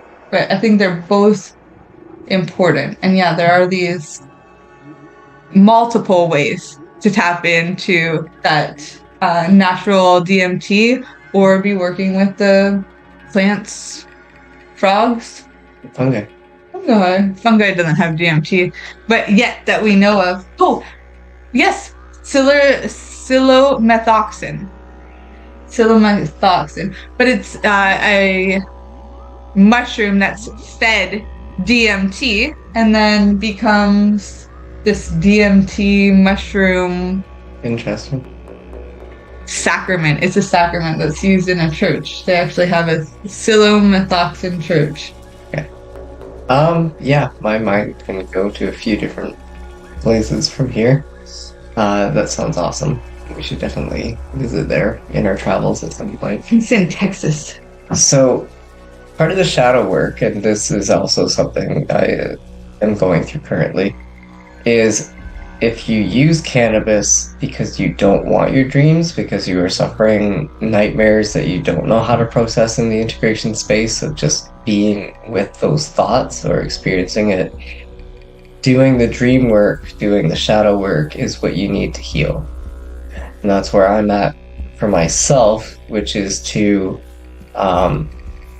start replacing cannabis meditations with something like microdosing, and I need to do that dream work and be in that dream space to process through the next layer of healing, which is nightmares, which isn't part of it. That's one of the reasons why I started smoking weed again. You know, I was into it very young in life, and I stopped at one point in time because alcohol was better, so I thought at the time, and I started having these crazy nightmares. So I started smoking cannabis again to stop, to suppress them until I was able to deal with it. Because eventually I started working with other types of psychedelics and doing Kundalini yoga, which is a yoga, meditation, breath work all in one. It's really powerful stuff. And then I started seeing the similarities between that and my dream work, the living life in the dream, and was able to really work through what I was scared of in those dreams, and I was able to face it straight on. But it was a bit of a journey, you know. Sometimes with the cannabis cannabis helps. It's got a lot of benefits. You know, this is one of those things though where it can suppress dreams, and for most people it does. I was gonna cut in there just quickly. I can and have and can frequently have dreams on cannabis, but yeah, you don't remember them, and there's no specific context. It's not anything earth-shattering where you wake up and it's like something makes sense, or I need to do this right now to make everything better or go away. Imagine if we did honor our dream time, though, the same way. And this is something I work to do in my own personal life. But to make dream time like a psychedelic experience. You have your intention setting or your nighttime routine. You have your integration, that moment you wake up. And just writing down whatever the journal was or whatever you did, or listing a couple things that you want to look up throughout the day or to get done. And the solid truth is, mushrooms through most psychedelics kind of knock you out. You get a point where you really kind of want to take a nap. So you kind of get the yawns have that sleep time, or you can choose to push through it and do an activity, a yoga, and be conscious for the messages, or wake up and do it then. And again, it's psychedelic in the sense where you're journaling while you're dreaming. Therefore, it's important to take that integration time. I think it's important. Yeah, I don't always think it's important in a psychedelic experience to do all the journaling work and all that either. You do it after. That's the integration. Yeah. Just like with the dream work. It's not during the dream. It's not during the experience. It's the integration tool. Yeah, have a journal there with you in case you need it. Just like have a journal beside your bed in case you need it.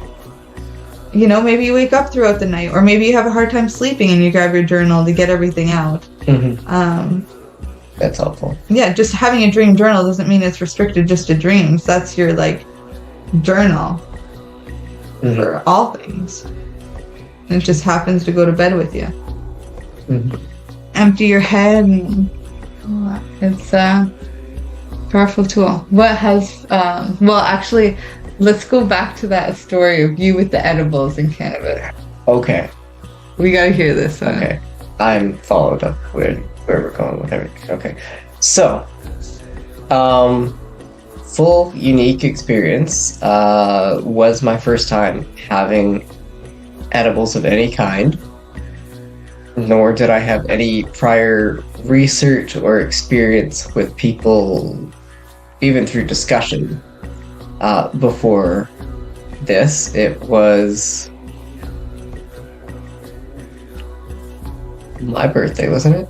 No, it was my birthday. Your birthday. And That's why I screwed up so much. My mom hooked me up big time because she knows I like cannabis, and I was the one she came to when she was ready to try it to get off pain meds. And so she thought it was a really nice thing, but I really don't do well on edibles. I either pass out, so I don't actually enjoy them, and I don't remember my dreams really from them, or on the occasion I have gotten paranoid. Since then, I have had some good experiences. People gift me a lot of stuff, and some of them are I get it, but it wasn't for me at that time. And so I took the gift package, had one of everything that you I took the gift package. Well, I said, here, Tristan, this needs to go somewhere. I got these. Yeah, they need to be eaten. I don't know how long they last or anything. I mean, they were all nicely packaged and stuff, but I still. And I'm used to you bringing me good food, perishable foods all the time, like avocado, where it's eat this fast or else it goes bad. It didn't process to me what it was. I didn't understand. He ate it all. That I just ate too full of whatever's that you just gave. Cookies, brownies, Rice Krispie Square. I don't even know what else there was. But you went through all of it. There was a point in time where we were sitting in the car, having our session. I guess we were smoking as well.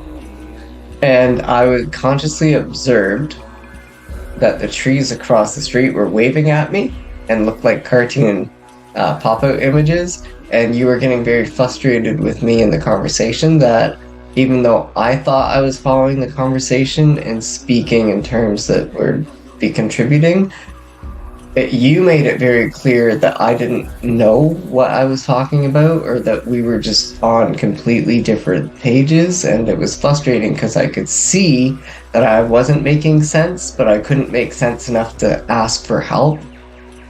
And I'm sure this is a fractal throughout my life anyway, because this is just what my body does anyway.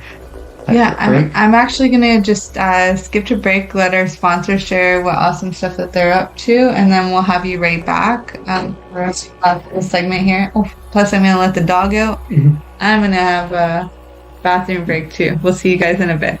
Bye. We are people advocating cannabis education here at paceradio.net. Enjoy the buzz of legalization with Campbellford Lifestyle Shop. From lights to plant nutrients, books, consumption accessories, and more, we've got all your basics to grow or consume cannabis. Visit our info center or take a look at our piercing services and body jewelry, now available in-store through Campbellford Lifestyle Shop, 17 Bridge Street West, Campbellford. Pace Radio is the people advocating cannabis education radio network. Are you a cannabis content creator? Are you looking for a place to have your content seen? If you answer yes to both questions, then you need to check out cbgtv.com. CBG TV broadcasting to a worldwide audience. Find us at cbgtv.com. Are you watching television on Roku, Fire, maybe an Apple TV or even Chromecast? If you are, then download the Boxcast app and search for CBG TV. Did you know that the Pace Radio Network isn't just a radio network? That's right, because most, but not all of our programming is now done via video and is then podcasted at paceradio.net. So if you want to watch our programming, you'll find us on the Pace Radio Network's Facebook page, plus the show's own page, and you'll find us live on the network's YouTube channel. And don't forget, you can find it all, video and audio, at paceradio.net. Legacy 420 have an awesome array of cannabis-infused beverages, from pop to Nature's Nectar's teas, all in amazing flavors. What a selection! We even have a delicious mango-infused juice, and let me tell you, it's delicious. Everything is infused in-house, so we buy our syrup from, the same place where everybody else buys their syrup for their pop, and the infusion is done in the lab. It's all canned here, labeled here, produced 100% on Tyndonega. We have two lines of drinks. One is called our Nature's Nectar. That was our original line that we came out with. And then we also have a line under the Reiki brand. We have them in 10 milligrams, 30 milligram, and 60 milligram cans. What a great selection for a get-together with friends or after a long day. Remember, if you want to wet your whistle with on-site lab-tested products, come see your trusted partner. Legacy 420 out on your road.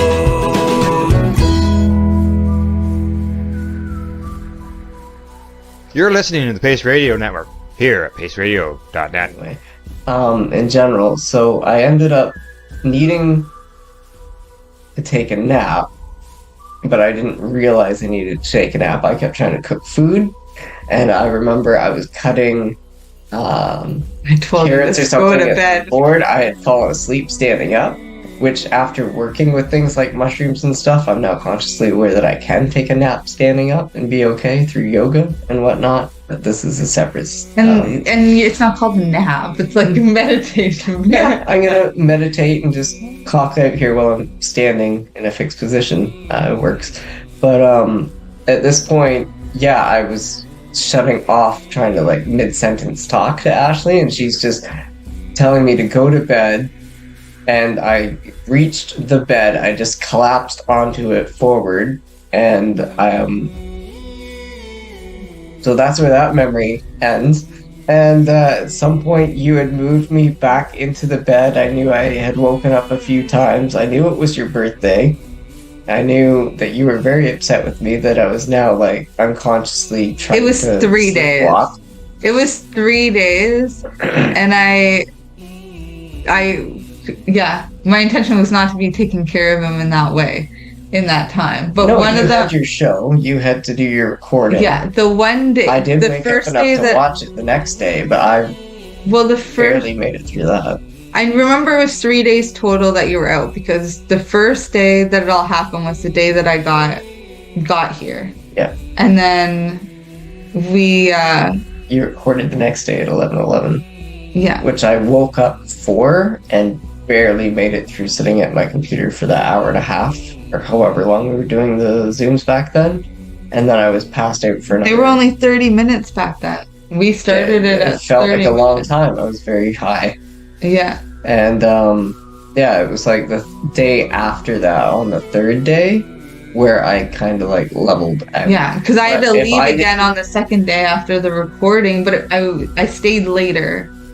But I did have to leave that day, and I remember looking at you, and I'm like, I don't even know if he's gonna remember this. But I had other things I had to do. Oh, I too. know. I remember. But I was I like, was consciously aware, but I couldn't respond. I yeah. was just And then I get a call the done. next day that he's like super dehydrated, but finally back. He had no idea what had If I happened. didn't wake up to the 11:11, I might have just kept going. Wake up on day 3, no water, no food. That's a scary thought.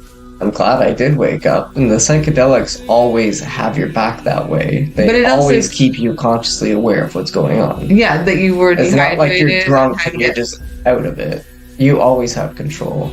Yeah. One issue that I've actually had is even on like 7 to 10 grams of mushrooms is actually still being able to let myself relax and let go. Surrender.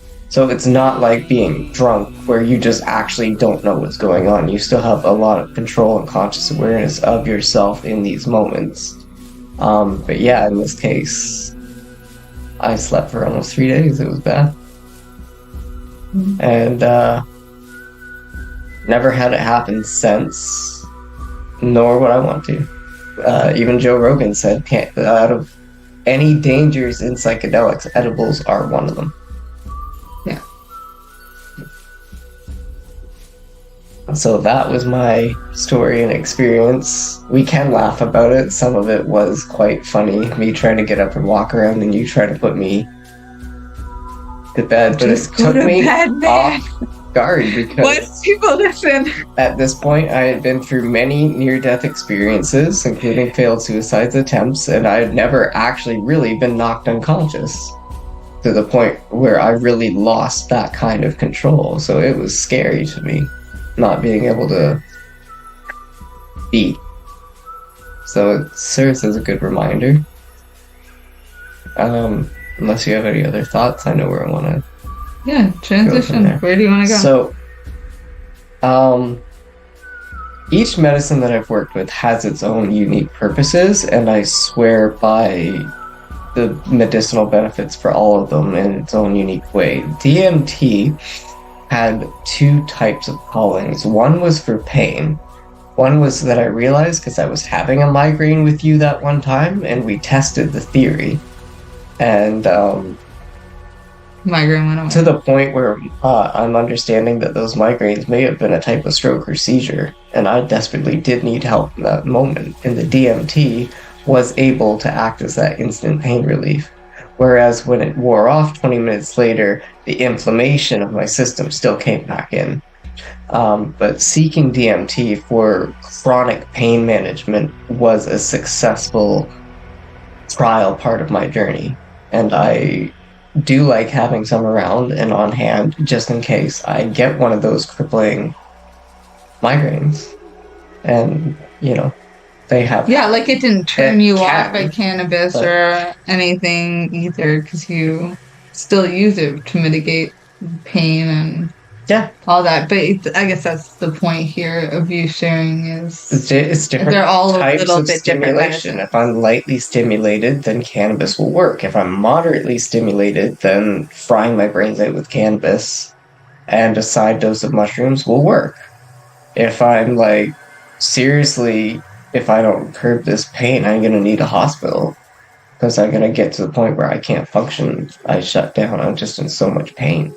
Then DMT. Then the DMT was there, and I successfully was able to heal that, or heal myself through that, and the awareness of the overheating and water.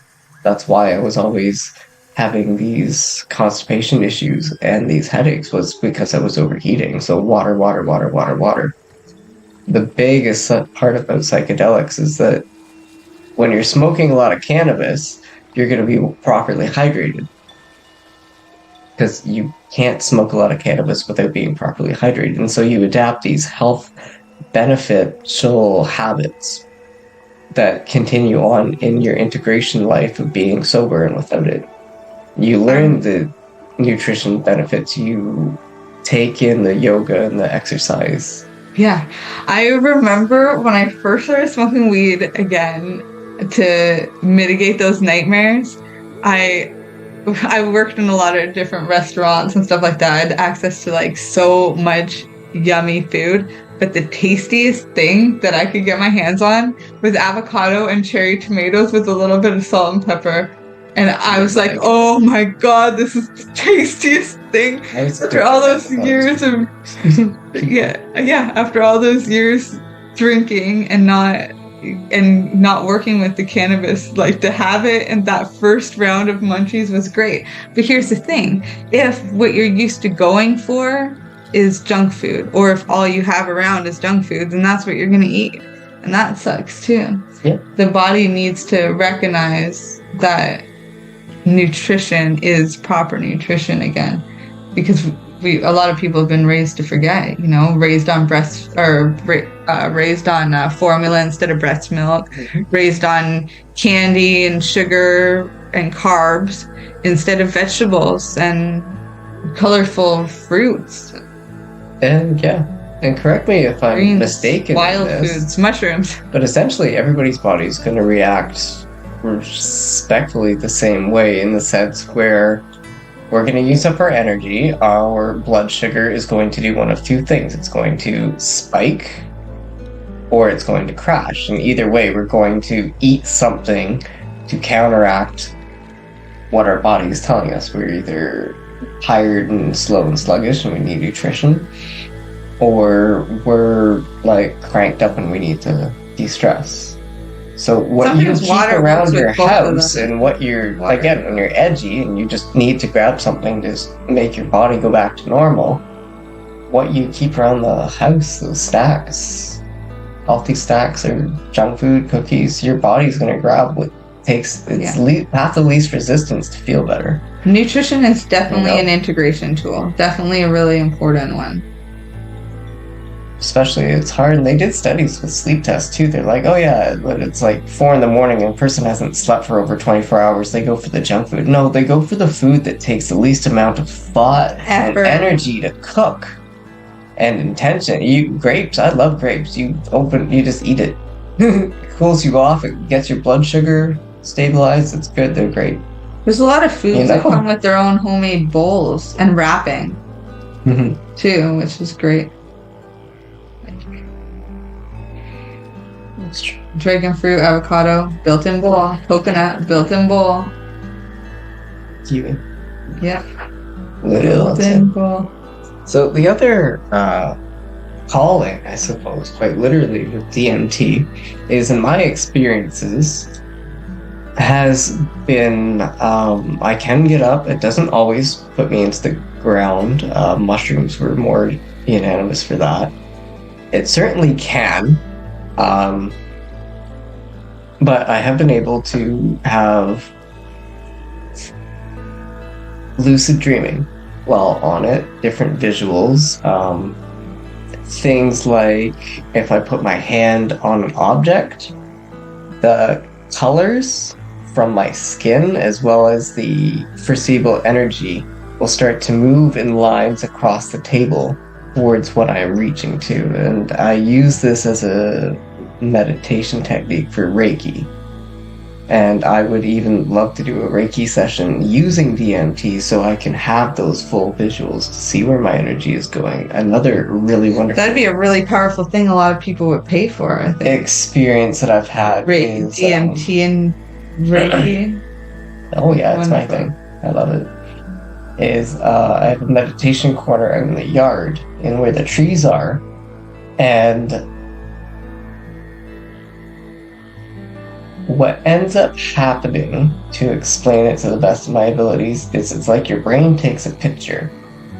So it's like a computer screen computer game where it's glitched on one thing, but you know you're looking over somewhere else, and the two images kind of overlap.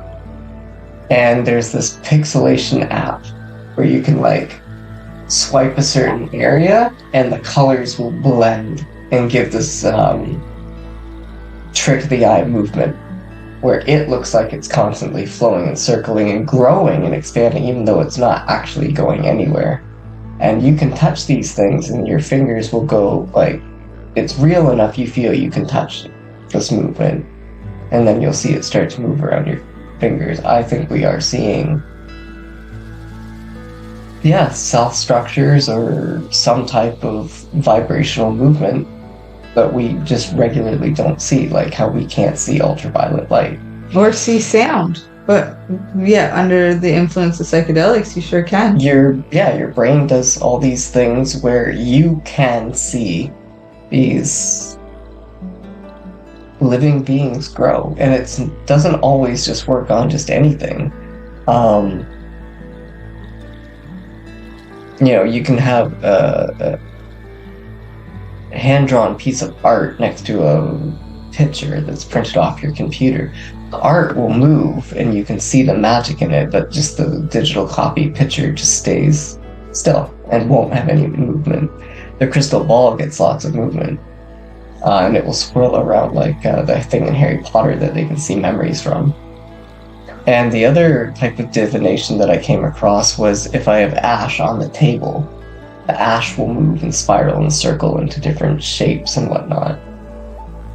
And the biggest key factor to DMT is love, is what activates it.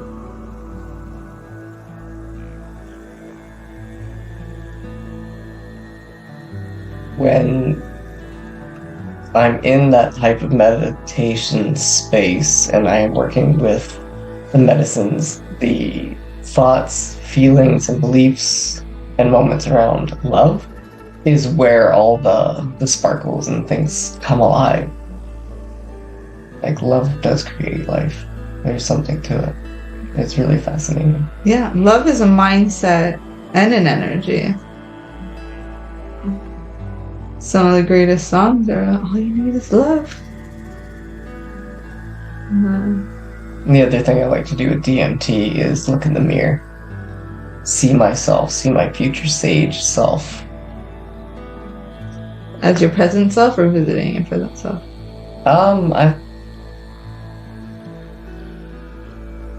For DMT in particular, it's me looking at my future self. And then possibly my future self having a message. Like the Harry Potter mirror. They say never look at yourself in the mirror, but it's what I enjoy doing the most. Plus my beard does this thing where it like grows down like super long and then recoils back up, and grass will do it too. Psychedelics are very entertaining. Eh? I've seen it the first time we did it together. I was telling you all the blades of grass that were growing. They grow like grass, and it was growing at least, you get a visual of 3 feet of movement. And I've never seen anything or come across anything really that I couldn't explain how scientifically it's possible to see it. But I also know that I was called to DMT, and what I started rambling about in the first place about 5 minutes ago was being called to the McKenna Elves, because there are these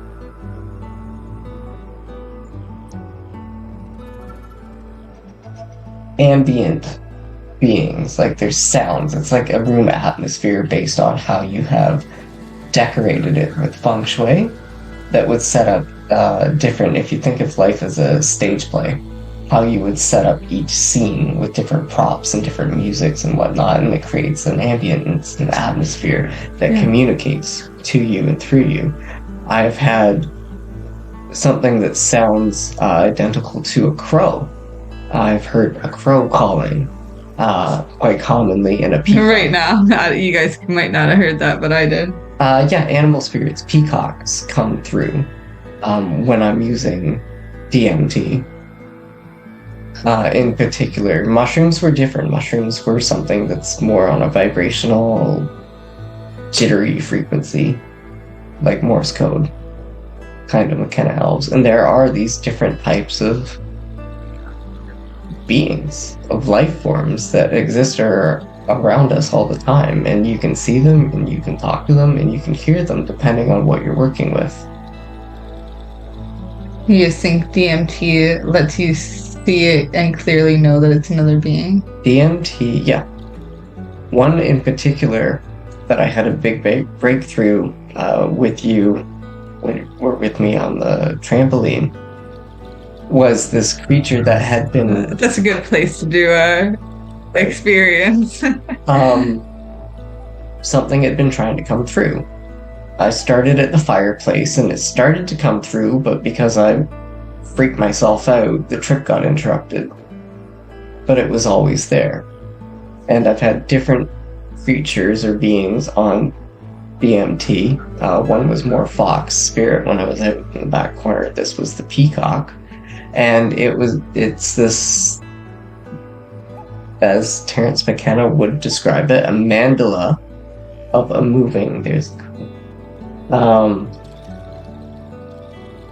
being that would take shape of a peacock and caw and crow, but it would do like this backflip, and it would open into this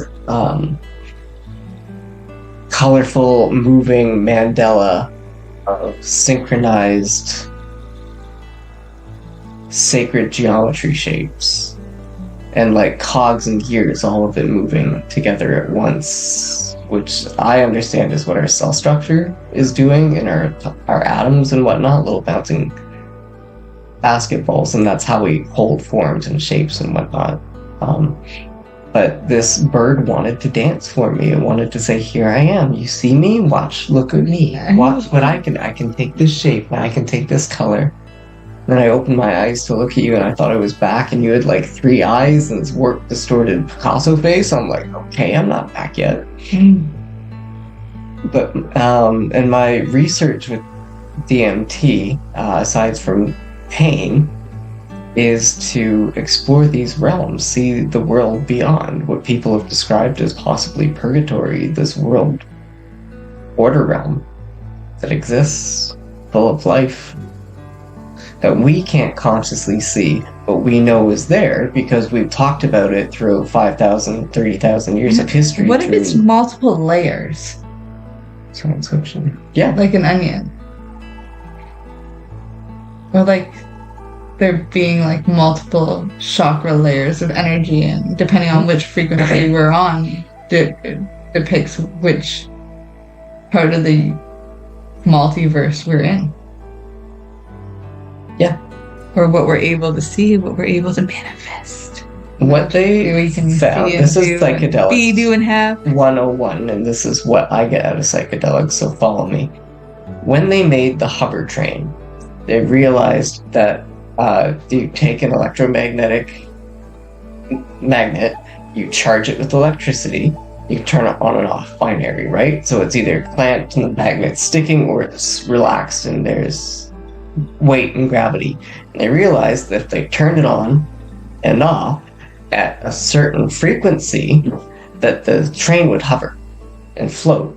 So what psychedelics has shown me is that this is what reality is, and everything that we know is constantly flickering in and out of existence, like the screen rate on a phone, but at a number and a speed of time and space that we probably can't comprehend. And all the different universes, multiverses, exist at once, but they're all flickering at just a different speed. So they're all happening at once, but none of them are actually touching each other. Yeah. When they came out with machine guns in World War I, they had to time the bullets to go in between the propellers in order for it to function properly. Can you imagine being that engineer? This is life. This is how we exist. This is what psychedelics have scientifically helped me understanding, what existence is. Or at least where my mind goes when I meditate on it anyway. Yeah. And then mushrooms, it's its own medicine in and of itself. Like the rapé, like the tobacco, and like the LSD. And which one would you like to know about? text, or do you think we're at? Thank you for having me. It's been great. Yeah. Honestly, it's a pleasure, and we will do it again for sure. Really excited for all the good stuff to come. Do you want to just let everybody here know how it is that they can contact you if you've got any offers today? Let's go with email me at Tristan@elementalgrowth.org. Thank you. And I'm offering free health histories right now, as well as searching for other people who may be on a similar path to myself, pain management, who are seeking a coach and help. And you're doing health histories for free. And what's the health history? Health history is understanding what you eat for each meal. If you've had pain and discomfort in the past, just a basic couple-page medical overview of. Am I explaining it right? How would you describe it? Yeah. It's essentially to build out a roadmap for where you're going. And in order to do that, you need to know where you are now, where you've been, and where it is that you really want to be. And so that's essentially what this is. Takes a look at your food, your history, and you give a few little resources and things to help. And you have to talk to your doctor for any major changes you'd like to make, but I'm happy to discuss what changes might be best for you. Yeah, and as a coach, help you'd be able for yourself. Yeah, and as a coach, you'd be able to email back and forth with the doctor and stuff like that too, because this is another, asset here is that you get a choice in who's part of your team. Is a doctor or a nurse practitioner? Is it a naturopath? Is it, and then for your mental health, is it that you're working with a coach to help you with your habits? Maybe a therapist to help with talk therapy. And then you mix it all together, that's your formula. That's your team.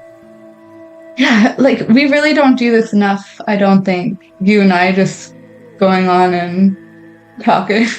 We spend so much time we got living and working to talk to as well. Yeah, I'm always behind the camera and editing, so yeah. But you have all these great experiences too, and I feel it's important, from that behind the scenes, I guess, perspective.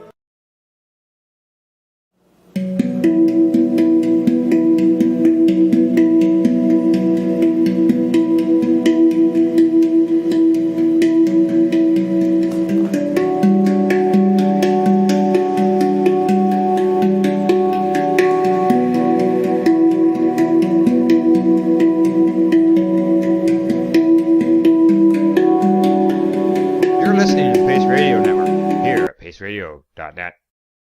The opinions of the individuals during this broadcast are their own, and may not be the opinions of their group or other organizations they may be involved with.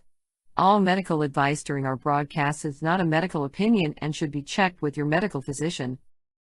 When you have a pain that's reached its peak, Legacy for 20, it's so unique. If organic cannabis is what you seek, here's your trusted partner 7 days a week. Suppository salves, vapes and drops, topicals, edibles, infused pop. Just when life seems like it ain't easy, at Legacy 420, enjoy a pop freezy. Lab tested products, make them the GOAT.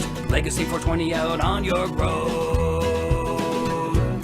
Legacy 420 in Tyndonega Mohawk territory. Indigenous organic cannabis at its finest. What do you find at paceradio.net? People advocating cannabis education. Enjoy the buzz of legalization with Campbellford Lifestyle Shop. From lights to plant nutrients, books, consumption accessories, and more, we've got all your basics to grow or consume cannabis. Visit our info center or take a look at our piercing services and body jewelry, now available in-store through Campbellford Lifestyle Shop, 17 Bridge Street West, Campbellford. Are you a cannabis content creator? Are you looking for a place to have your content seen? If you answer yes to both questions, then you need to check out cbgtv.com. CBGTV broadcasting to a worldwide audience. Find us at cbgtv.com. We are people advocating cannabis education here at paceradio.net.